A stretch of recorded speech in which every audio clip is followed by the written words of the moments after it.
नमस्कार दोस्तों।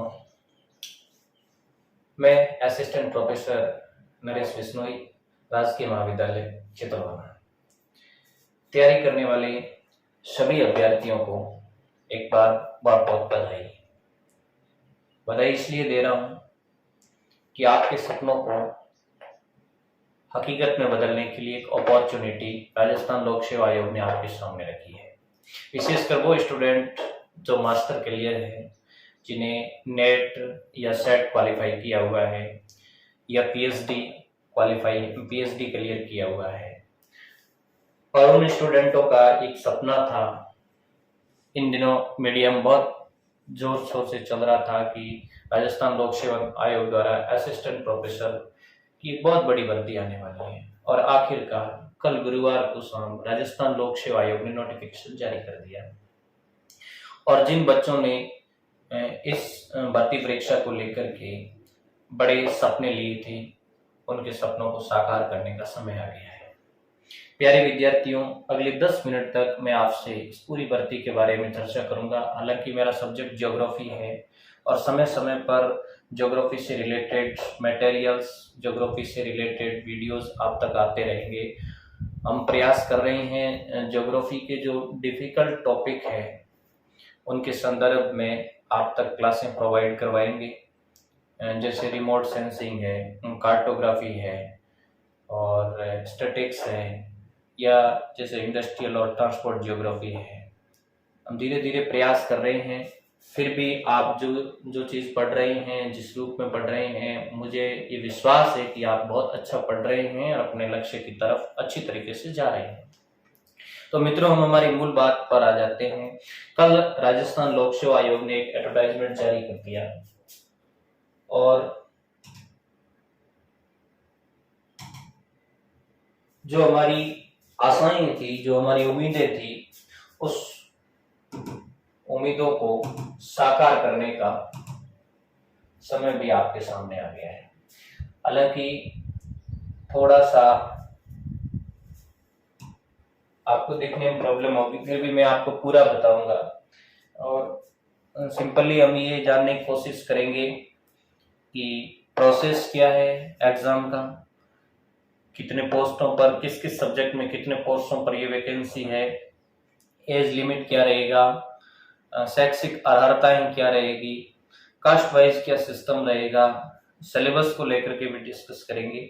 और एक बड़ा डिस्कस ये करेंगे कि एग्जाम की संभावित तिथि क्या हो सकती है। हालांकि आरपीएससी ने अपने नोटिफिकेशन में बताया भी है, फिर भी हम एक कंक्लूजन करके ये विचारने की कोशिश करेंगे कहाँ तक पॉसिबिलिटी है। सबसे पहले अपन एडवर्टाइजमेंट को देख लेते हैं। तो कल राजस्थान लोक सेवा आयोग ने यह एडवर्टाइजमेंट जारी किया है।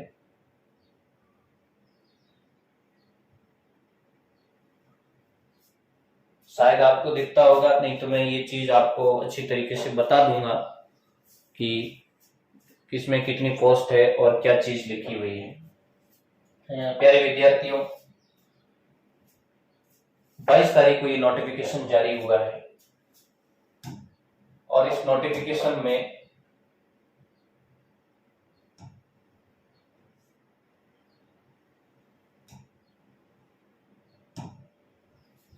ये स्पष्ट लिखा हुआ है कि ये 1913 पदों के लिए भर्ती है। एक बहुत बड़ी भर्ती, राजस्थान लोक सेवा आयोग के इतिहास में कॉलेज एजुकेशन में ये सबसे बड़ी भर्ती है, और मेरे हिसाब से ये पहली और अंतिम बड़ी भर्ती है। ये गोल्डन चांस है, क्योंकि इसके बाद इतनी बड़ी भर्ती नहीं आएगी। तो ये 1913 पदों पर यह भर्ती आयोजित की जा रही है, जिसमें अलग अलग सब्जेक्ट वाइज पोस्टें निर्धारित की गई है।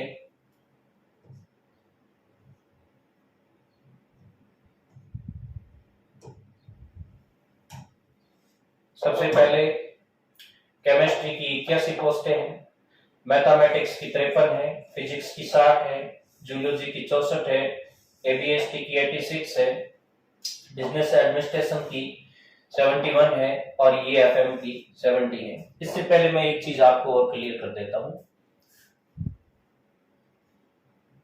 कल ही राजस्थान लोक सेवा आयोग ने ये जो सब्जेक्ट है एबीएसटी, बिजनेस एडमिनिस्ट्रेशन और ईएफएम, इसको लेकर के पिछली भर्ती में भी विवाद था नेट को लेकर के, क्योंकि यूनिवर्सिटी पीजी कोर्सेज जो कॉमर्स के सब्जेक्ट है उनमें अलग अलग तरीके से करवाती है, तो कौन सा पीजी है वो एलिजिबल माना जाता है किस किस भर्ती के लिए, इसको लेकर के कल ही आरपीएससी की कमेटी ने अपनी रिपोर्ट जारी की है। तो जो कॉमर्स के स्टूडेंट है उस रिपोर्ट को अच्छी तरीके से पढ़ लें। और जहां तक मुझे जो मेरे पूर्व के मित्र थे कॉमर्स से सेलेक्ट हुए थे और उनका भी ये विवाद कोर्ट तक गया था और कोर्ट ने उनके फेवर में डिसीजन दिया था। तो मैं आशा करता हूं कि कॉमर्स का प्रत्येक विद्यार्थी इसके लिए एलिजिबल हो, चाहे वो किसी भी यूनिवर्सिटी से पीजी करके आया है। उसके बाद आपके सामने अगला है जियोलॉजी के अंदर 6 पोस्टें हैं, लॉ में 25 है, इकोनॉमिक्स में 103 पोस्टें हैं, बहुत बड़ी है इकोनॉमिक्स वाले स्टूडेंटों के लिए। इंग्लिश में 153 पोस्टें हैं, ज्योग्राफी में 150 पोस्टें। हालांकि मैं ज्योग्राफी से हूं और अधिकतर मेरे जो स्टूडेंट है वो ज्योग्राफी के जुड़े हुए हैं। एक बहुत बड़ी अपॉर्चुनिटी है, 150 पद। मैं आपको बताना चाहूंगा कि जब 2013 के अंदर हमारी स्कूल लेक्चर की भर्ती आई थी उस समय करीबन इतने ही पद थे, पहली बार 190 के आसपास पद थे, उसके बाद बढ़ाए गए थे। तो उस समय स्कूल लेक्चर की जितनी भर्ती आई थी उतनी इस बार कॉलेज लेक्चर की भर्ती है। तो आपके पास एक सुनहरा मौका है, जिनका सब्जेक्ट स्ट्रॉन्ग है वो। उसके बाद हिंदी वाले स्टूडेंट आपके लिए गोल्डन चांस है। गोल्डन चांस इसलिए कि 214 पदों पर भर्ती हो रही है। आरपीसी की हिस्ट्री में कॉलेज एजुकेशन में सबसे बड़ी अपॉर्चुनिटी हिंदी के स्टूडेंटों के लिए है।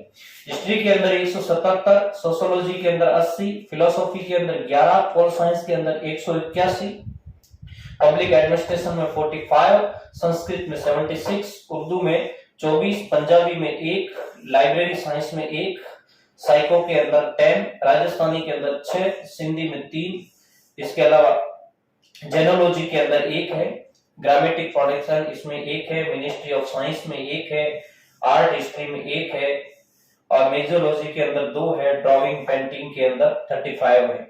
इसके अलावा वोकल के अंदर 12 है, म्यूजिक इंस्ट्रूमेंट्स के अंदर 4 है, एप्लाई आर्ट्स में 5 है, पेंटिंग में 5 है और सर्किट में 4 है, म्यूजिक टेबला में 2 है, म्यूजिक वोलन में 2 है, एग्रीकल्चर इकोनॉमी में 1 है, एनाटॉमी में 1 है, एग्रीकल्चर एनिमल हस्बेंड्री में 2 है, एग्रीकल्चर एग्रोनॉमी में 3 है, एग्रीकल्चर इकोनॉमी में 1 है। इसके अलावा एग्रीकल्चर इंजीनियरिंग में 1 है, एग्रीकल्चर हॉर्टिकल्चर में 3 है और एग्रीकल्चर प्लांट और पैथोलॉजी के अंदर 2 है और सॉइल साइंस के अंदर 2 है। इस तरीके से बड़ा बड़ा चीज मैंने आपको बता दिया। अब हम सीधा इनके अगली सूचनाओं पर आ जाते हैं। प्यारे विद्यार्थियों, अर्हता क्या रहेगी, एज का क्या कंडक्ट रहेगा और अभी कोरोना काल में राजस्थान सरकार ने 2022 के अंदर एक एज को लेकर अमेंडमेंट किया, उस पर भी मैं चर्चा करूंगा और अंत में हम डेट पर चर्चा करेंगे। देखो, इस समय जो मूल बात है उस पर मैं आ जाता हूं, शैक्षिक योग्यता पर। ये महाविद्यालय शाखा का असिस्टेंट प्रोफेसर है कॉलेज एजुकेशन का। इसमें आपको पहली योग्यता दे रखी है मास्टर के अंदर 55। ध्यान रखना, जनरल स्टूडेंट के लिए मास्टर में 75 है, ओबीसी क्रीमी लेयर के 55 और ओबीसी क्रीमी लेयर के लिए 55 है। बाकी को कुछ को 5% रिलेक्शन दिया गया है, उसको भी हम आगे देखेंगे। तो नंबर 1 मास्टर डिग्री 55 होनी चाहिए। उसके बाद यूजीसी एफिलिएटेड, या तो आपके पास नेट होनी चाहिए, सीएसआईआर नेट हो सकती है या फिर जो सीबीएसई एनटीए नेट है या यूजीसी नेट हो सकती है। इसके अलावा स्लेट और सेट, इसका भी हम डिस्कस करेंगे। स्लेट को बंद कर दिया गया है, सेट है। यदि आप 2002 से पहले, आगे की किसी रूल्स में लिखा हुआ है, आप उसको डिटेल से देख लें। 2002 से पहले यदि किसी आप अदर स्टेट से स्लेट करके आए हैं, आप एलिजिबल हैं। स्लेट है या सेट करके आए एलिजिबल है, लेकिन 2002 के बाद यदि आप ऐसा डिग्री करके आए हैं तो एलिजिबल नहीं है, ये इसमें स्पष्ट लिखा हुआ है। यदि आपके पास पीएचडी है आप एलिजिबल है, यदि आपके पास पीएचडी डिग्री है तो एलिजिबल है। पीएचडी के भी अच्छी तरीके से रूल्स लिखे हुए हैं, पीएचडी किस कंडीशंस में आपकी एलिजिबल मानी जाएगी। हालांकि पीएचडी के सारे जो नॉर्म्स होते हैं वो प्रत्येक यूनिवर्सिटी उसको फॉलो करती है, जिसमें रिसर्च पेपर का भी है, वाइवा का भी है, इसको लेकर के दिया गया है, थीसिस का भी है। उसके बाद शैक्षणिक योग्यता के अंदर कुछ छूट का इसने दिया है, सॉरी ये इसमें देखो, इसमें दिया है क्रम संख्या 1 से 48 तक यानी सारी पोस्टों के लिए इलेक्शन है 5%, यानी 5% जो पीजी यानी मास्टर डिग्री के अंदर 55 की जरूरत थी, उसमें 5% का है वो इलेक्शन दिया गया है। किसको दिया गया है? जिसमें शेड्यूल कास्ट यानी एससी है, शेड्यूल ट्राइबल है यानी एसटी है, बैकवर्ड कास्ट है यानी बीसी है, और बीसी में भी नॉन क्रीमी बीसी आएगा। इसके अलावा डिफरेंट जो कैटेगरीज है जैसे ब्लाइंडनेस है और लो विजिबिलिटी यानी अंधे हैं या नेत्र कम दृश्यता वाले हैं, बहरे हैं, गूंगे हैं, लोकोमोटिव है, इनको है वो 5% का छूट दिया गया है। और उसके बाद देखें तो हाँ, ये जो मैं बात कर रहा था कि यदि आप 1 जून 2002 से पूर्व किसी भी प्रदेश से स्लेट या सेट उत्तीर्ण है तो पात्र हो। ध्यान से सुनना, 1 जून 2002, हालांकि ये कंडीशन तो अब नहीं है, इतने पुराने लोग नहीं है, फिर भी 1 जून 2002 से पहले यदि आपने किसी दूसरे स्टेट से स्लेट या सेट किया है तो आप पात्र है। लेकिन 1 जून 2002 के पश्चात आपने स्लेट या सेट भी मान्य नहीं है, ध्यान रखना, तो आप पात्र नहीं माने जाएंगे। स्पष्ट लिखा है कि आप पात्र नहीं माने जाएंगे।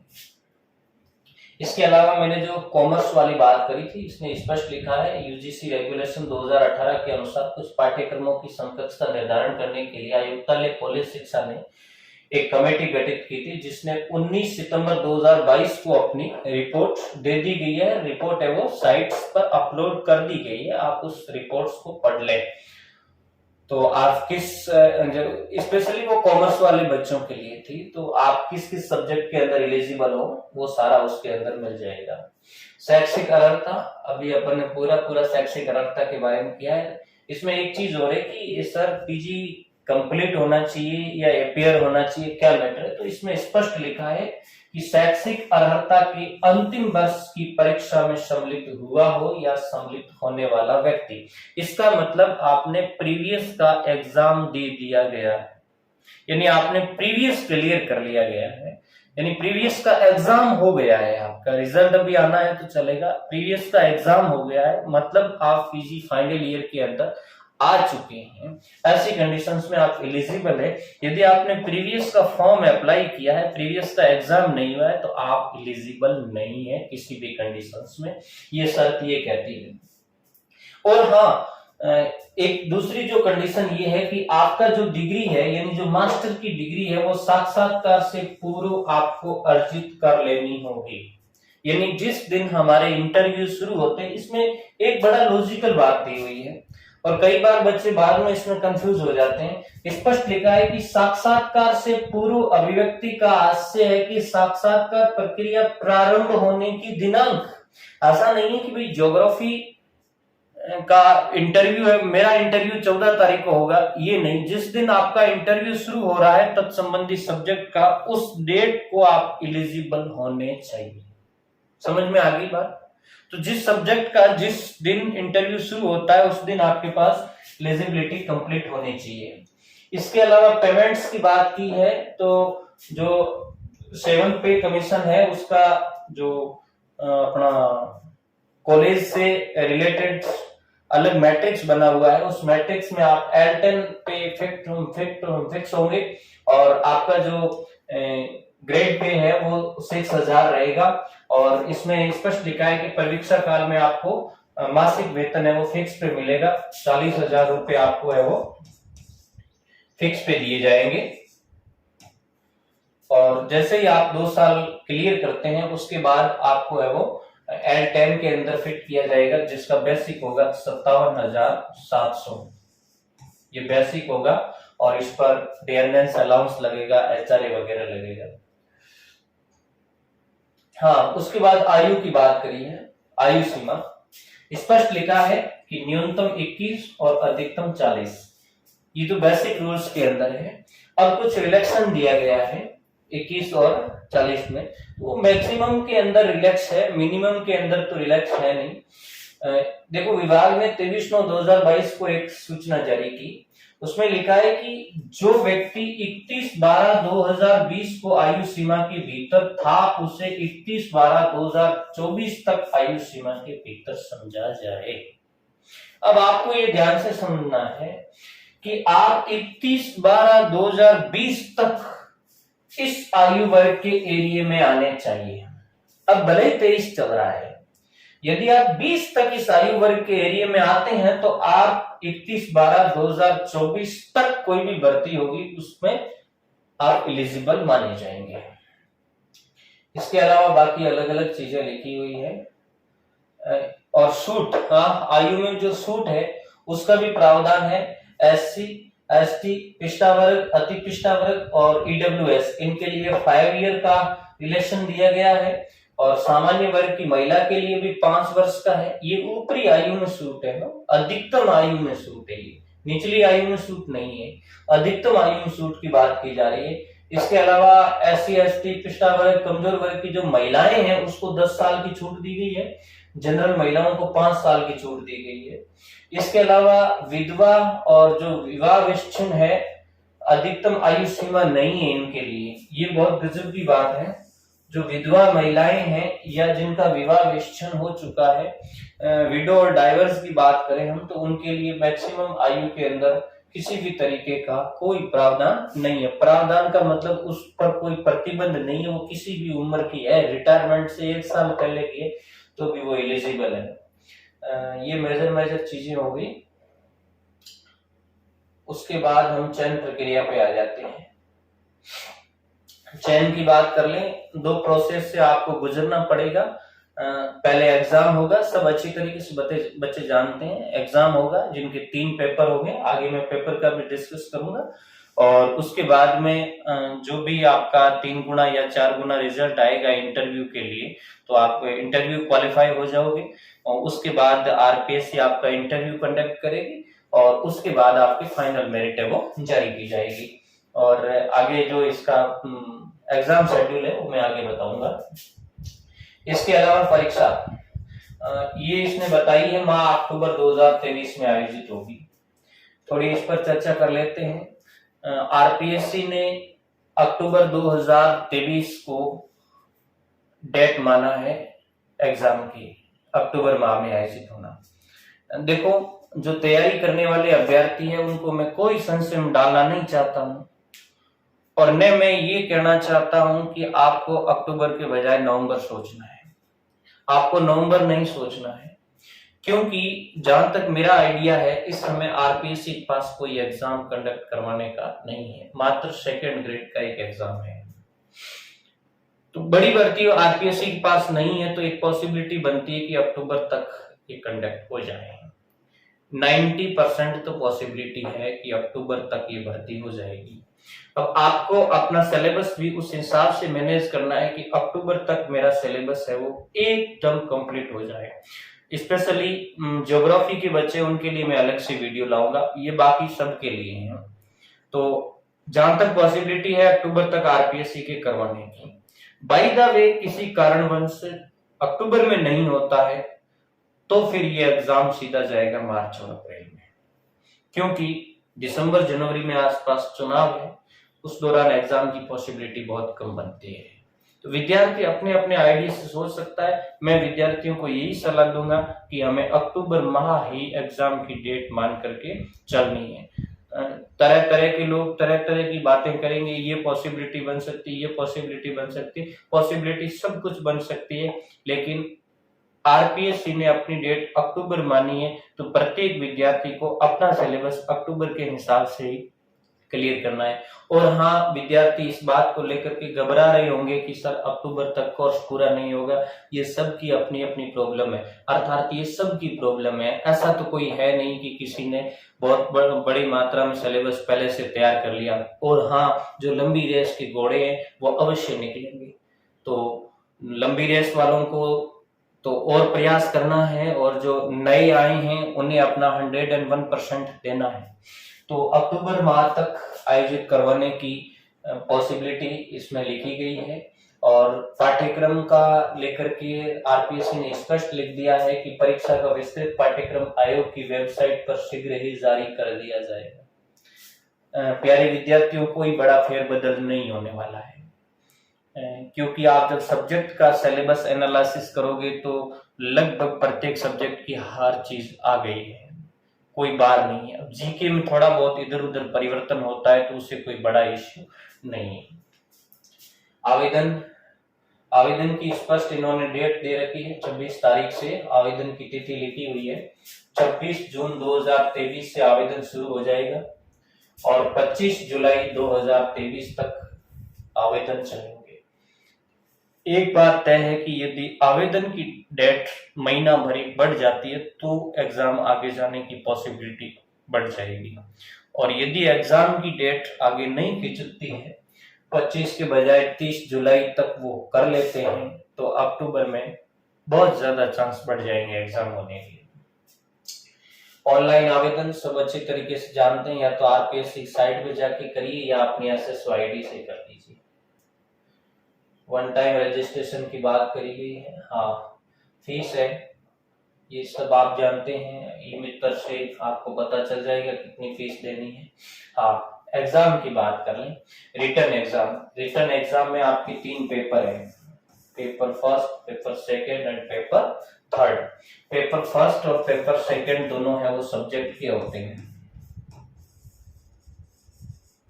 तैयारी करने वाले बच्चे अच्छी तरीके से जानते हैं कि पहला पेपर और दूसरा पेपर सब्जेक्ट का होता है, और जो थर्ड पेपर होता है वो राजस्थान जीके का होता है, प्योरली राजस्थान जीके का है।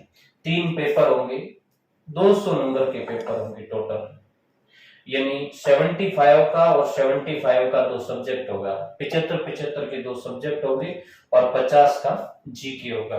ध्यान रखना, सब्जेक्ट जो 75 नंबर का है उसमें 150 क्वेश्चन आएंगे, यानी दोनों के अंदर 150 क्वेश्चन आएंगे, और जीके के अंदर 100 क्वेश्चन आएंगे।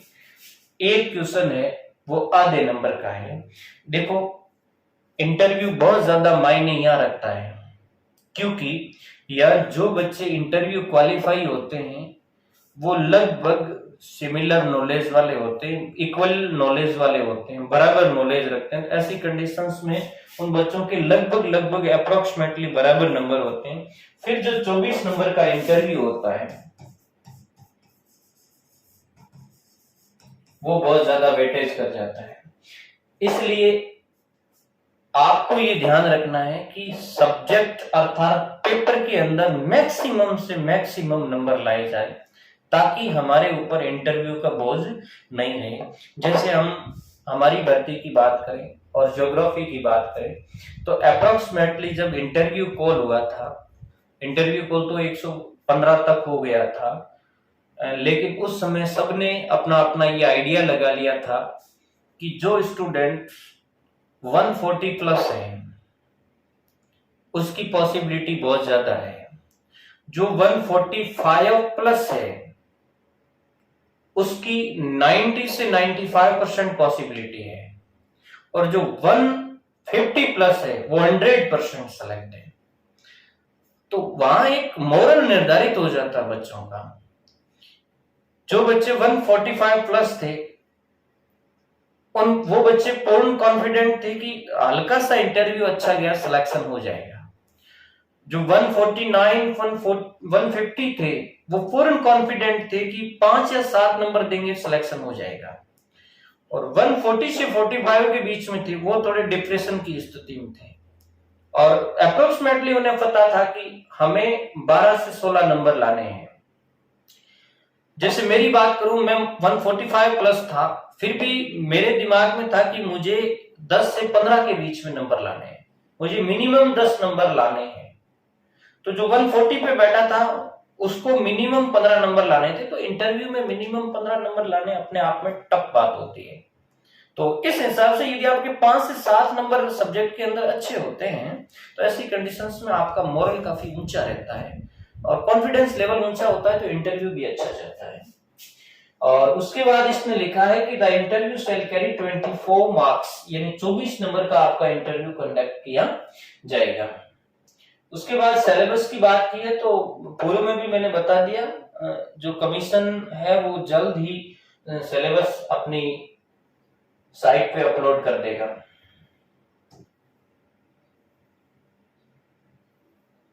ये पूरी आवेदन की प्रक्रिया इसके अंदर दी गई है और उसके बाद एग्जाम का प्रोसेस दिया गया है। और जिनकी जो सेवा में है, थोड़ा बेसिक चीजें मैं बता दूं। एक तो मैं कास्ट को लेकर के, ओबीसी को लेकर के आपको बता दूं। देखो, बाद में भी आप स्टूडेंटों को कोई प्रॉब्लम ना हो, इसलिए मैं आपको कहना चाहता हूं कि भाई जो आपका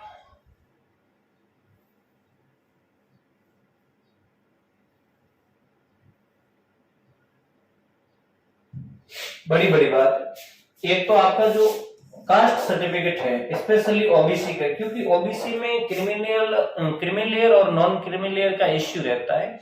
तो ओबीसी वाले बच्चे अपना कास्ट सर्टिफिकेट बना लें अभी का, क्योंकि उस समय जब आप इंटरव्यू फेस करने जाओगे उस समय आपके पास 2 ओबीसी सर्टिफिकेट मांगेंगे, एक तो एग्जाम के समय का और एक उस समय का लेटेस्ट। यदि ईयर या 12 महीने से ज्यादा का टाइम हो गया है तो अभी आपको 2023 का लेटेस्ट बना लेना है।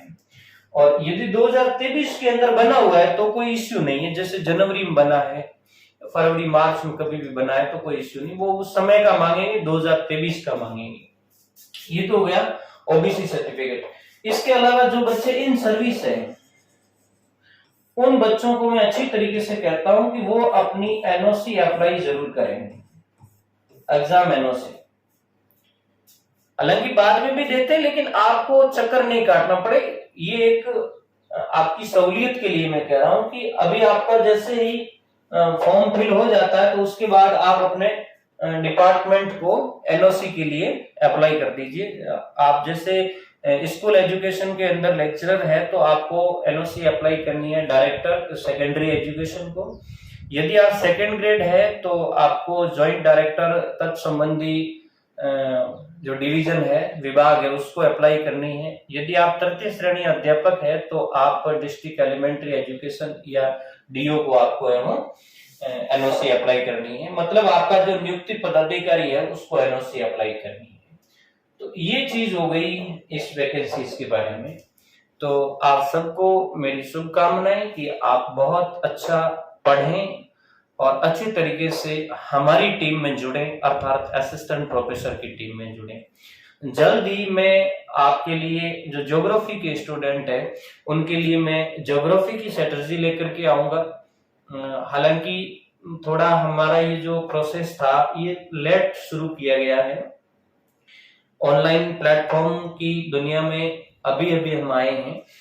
फिर भी मैं आपको ये विश्वास दिलाना चाहता हूं कि हम मिलकर के ज्योग्राफी के लिए एक अच्छा एनवायरनमेंट तैयार करेंगे। समय समय पर हम जो विभिन्न एग्जामों के अंदर आए हुए क्वेश्चन है उसका 360 डिग्री एंगल पर एनालिसिस करेंगे, कुछ मॉडल क्वेश्चन पेपर भी डालेंगे और जल्द ही हमारा कोर्स भी लॉन्च होने वाला है। और हम कोशिश करेंगे, क्योंकि पूरा कोर्स हम नहीं बना सकते, फिजिकल और ह्यूमन के कई सिंपल पार्ट है वो बाजार में आपको खूब मिलेंगे।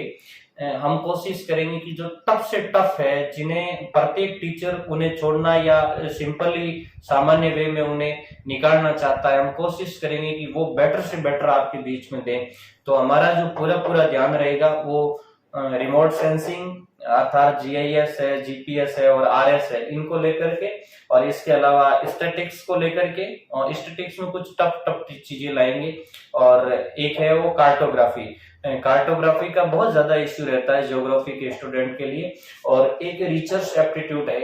तो ये जो 4-5 चीजें हैं, बेसिकली 60 से 70 क्वेश्चन इनके बनते हैं और सामान्य बच्चे की समझ में ये बहुत कम आते हैं। तो हम उनके संदर्भ में वो कोर्स तैयार करने की कोशिश कर रहे हैं, हालांकि समय लगेगा, फिर भी हमें आशा और विश्वास है कि हम जल्द आपके बीच में लाएंगे और समय समय पर हमारे इस चैनल के माध्यम से आपको इम्पोर्टेंट क्वेश्चन, बेसिक जानकारी, आपका मोरल लेवल, ये सब चीजें हैं वो बताई जाएगी।